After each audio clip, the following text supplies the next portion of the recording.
અને માં થોડીક વાર લગાડે એટલે બાળકનો સ્વભાવ છે ને થોડીક ફરિયાદ કરે કે એ માં તું મારી વાત કેમ સાંભળતી નથી કે ચડી છો કા નીંદ ને ચોલે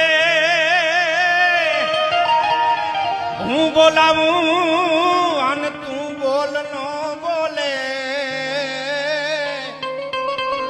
ચડી છો એ કા નીંદ ને ચોલે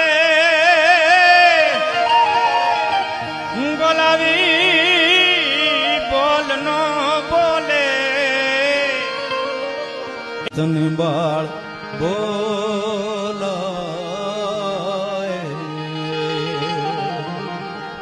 એમાં ક્યાંક ખમકારો સંભળાય એટલે પાછો એની વાત ફરી જાય કે હે માં હું તો તને ઓળખું છું તું કેવી સમર્થ છો કે તું ત્રિશુળે આખું જગ તોડે અરે તો આ બ્રહ્માંડ ના પીઠ ને તારી